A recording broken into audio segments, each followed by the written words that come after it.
Anne-Marie, est-ce que tu connais le chiffre pi? 3.14, 15, 9, 2, 6, 5, 3. Tu peux continuer? Non? Okay. Inquiète pas, je ne te demanderai pas de continuer ou de savoir les dixièmes décimales de pi. Par contre, ce qui est important de savoir, c'est qu'après la virgule, le nombre de décimales de pi va à l'infini. Donc, il y a une infinie quantité de combinaisons après ça. Et il y a plusieurs personnes qui voient un côté occulte, voire même divinatoire. Je m'explique. Si toutes les combinaisons se retrouvent dans pi, aussi ridicule que ça puisse paraître, à quelque part, à coup sûr, dans pi, il y a 10 000 zéros de suite.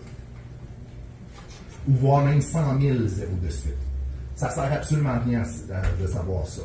Par contre, si toutes les combinaisons existent, à quelque part dans pi, se retrouve ton numéro de téléphone, ta date de naissance, ta carte de crédit suivie de ton NIP. Si on décode pi avec l'alphabet, exemple, on change tous les 1 pour des A, les 2 pour des B, les 3 pour des C, à ce moment-là, on se retrouve avec une suite de lettres de l'alphabet dans le désordre. Avec une combinaison infinie de lettres, on forme des mots. Bon, si on forme des mots, on peut former des phrases. Et si on forme des phrases, on peut former des livres. Si jamais il y en a qui connaissent le théorème des singes infinis, c'est un super beau parallèle pour le chiffre pi. Ceux qui ne connaissent pas ça, je vous invite à regarder ça sur vos téléphones après le livre.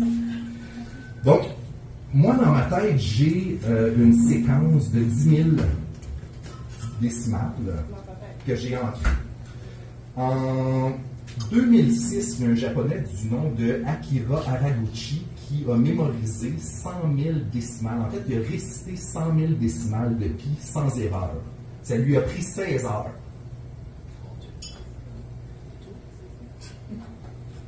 Heureusement pour vous, on n'a pas 16 heures à soir.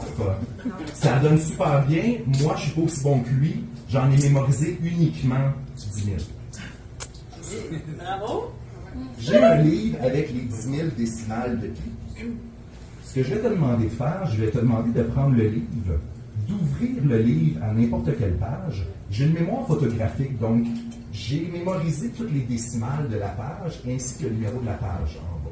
Donc, ce que tu vas faire, tu vas ouvrir le livre, tu vas me dire la page à haute voix et je vais essayer de réciter les premières décimales qui se trouvent en haut de la page. Excellent, je te donne le livre, je ne regarde pas, tu dis à haute voix, tu dis le numéro de la page à haute voix. 141.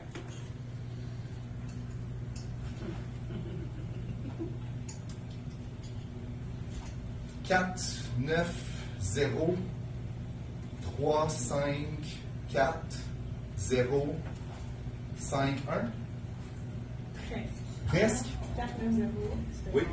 4, 9, 0. 3, 8, 5. Oui. 4, 0, 5. Exact. Puis on sait. Parce que- Donc là, on était à 0, 5, 1, 3, 8. Oui. OK. Mais ça, écoutez, j'ai fait une petite erreur, mais pourtant, je considère ça quand même assez facile.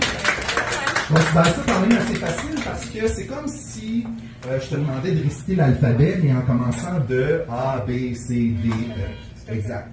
Si par contre, je te demandais de nommer la 10e lettre de l'alphabet, probablement que tu aurais un peu plus de difficulté. Tu aurais...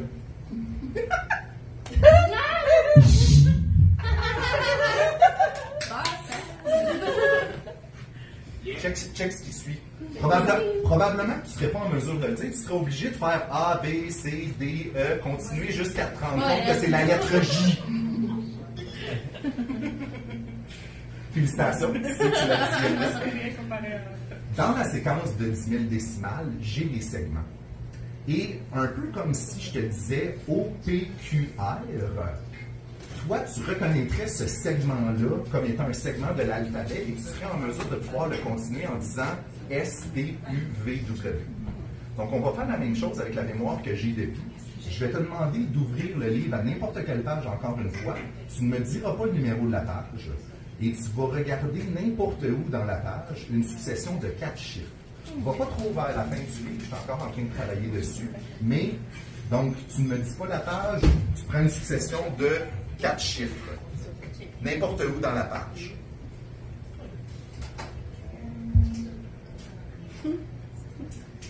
1, 3, 8, 6. 1, 3, 8, 6.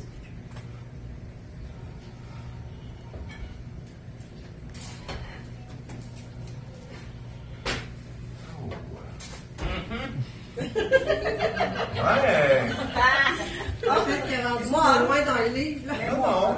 1, 3, 8, 6. Est-ce que tu peux me donner un chiffre de plus? 1, 3, 8, 6, 5. Est-ce qu'on a un 0 après? Oui. Un I? Mon Dieu. Un 0? Un 9? Oui. Un 4? Un 1? Oui. 3? 0, 5, 4, 8, 1, 2, 9, 0, 2, 5, 9, 7, 5, 2, 1, 0, 3, 8. Oui. Wow!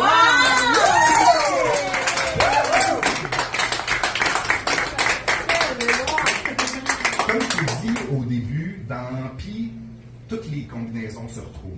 Donc, on retrouve ton numéro de téléphone, on retrouve ta date de naissance et on retrouve ton numéro de carte de crédit. Ah, Pour des raisons claires, on n'utilisera pas son numéro de carte de crédit.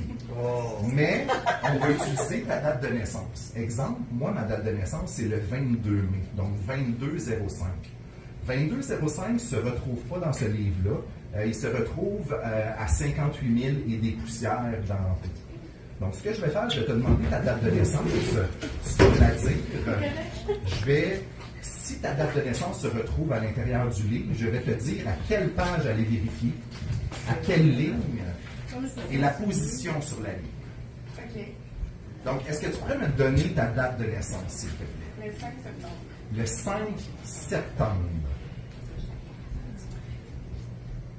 Est-ce que tu pourrais aller vérifier à la page le 5 septembre, à la page 177, à la fin de la 5e ligne?